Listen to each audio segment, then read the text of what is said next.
Hi, I'm Fiona Webb, and today I'm going to talk you through how to get your catalogues set up so that you can get them out there into the marketplace and start to earn money, which after all is probably why you joined the business. Okay, before you get started, I recommend you lay everything out in front of you, either on the floor or on a table, so that way you can get into a nice production line and make it much easier for yourself to get everything up and running. Okay, so you're going to have several component parts to deal with, and let's go through them bit by bit. First of all, you're going to have a main catalogue. Now it's going to look something like this. It may have a different cover on as from time to time they change, but this is going to be the main catalogue.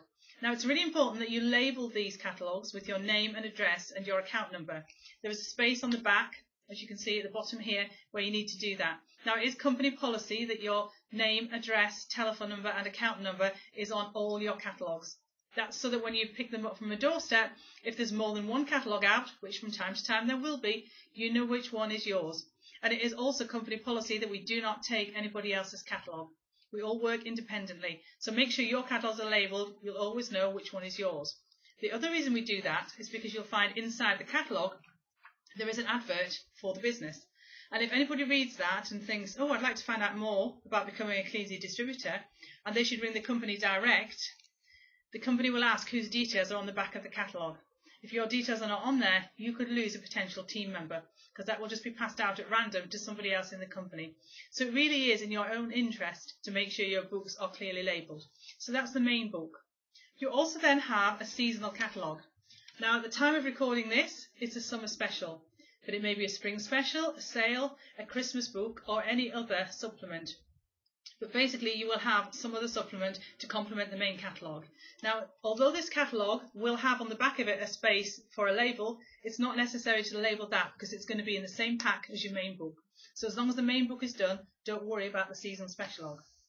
You will, however, need to also label your order forms, which you need to have in front of you.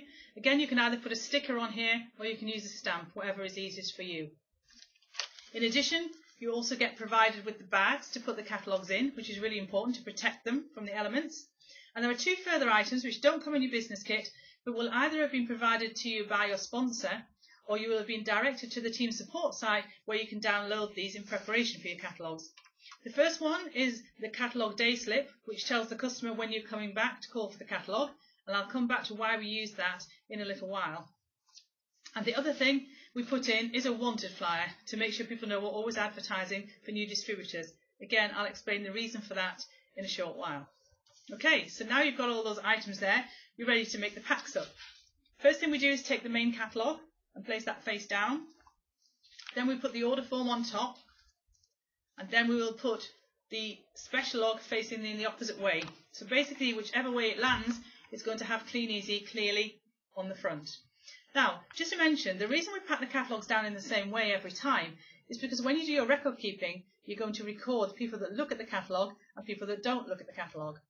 And in our experience, people who do look at the catalogue do not put it back in the same way as you would.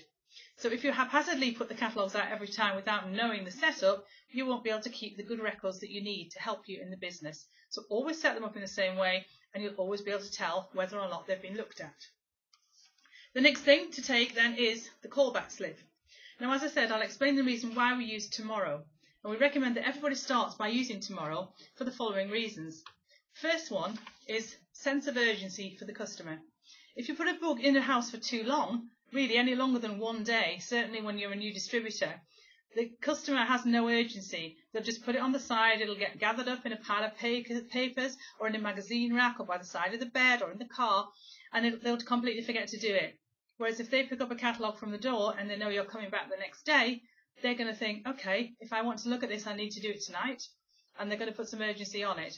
Or if they don't want anything at all and they know there and then, they'll put it straight outside the door. So when you call back the next day, it'll be there waiting for you. The second reason we use a tomorrow slip is because if you use a slip with a specific day of the week on it, that means every time you bring your books in, you have to change every slip before you put the books back out again. Now, bearing in mind that 1 in 10 is going to buy, if you bring 100 books back in, you could have up to 90 books that haven't been looked at any one time. Now, that means every single one has to be opened and the slip changed, whereas tomorrow works for every day of the week. So you'll find that most of the things we teach you in the business are designed to either save you time and to make you money. hopefully they'll do both. So that's why we use a tomorrow slip, and we recommend that you do too. The other piece of paper that goes in the catalogue is the wanted flyer. Now yes, you may, like the rest of us, be thinking, well, I've just started around here, I'm going to be doing my retailing around here and looking for my customers, so why would I want anybody else to come around here because I'd be in competition, or they might get the customers that I could get. Well, the fact of the matter is, if somebody in the area you're working wants to join Kleeneze and is going to join Kleeneze, it's far, far better that they join in your team so you can work with them, rather than they join somebody else's team and then become in competition to you. So at the end of the day, make sure people know that we're always looking, because also they may pass it on to a friend or family member anyway who lives somewhere different. So then the items need to be put together into the plastic bag. And you'll soon get into the habit of doing this, and you'll find your own best way to do it. But basically the tomorrow slip we put on the special lock side, and the wanted slip we would put in front of the main book. So basically, once you then put them in the bag and you seal it up, you will see that every customer gets a nicely presented catalogue, clearly labelled with what day you're coming back, Kleeneze on both sides, wanted flyer clearly visible. Also make sure you don't hide the wanted flyer in the middle of the book, because people will not see it. So that way everybody gets a well presented pack, you can tell whether it's been looked at or not, and basically you're ready now to go out there and make money. So happy retailing!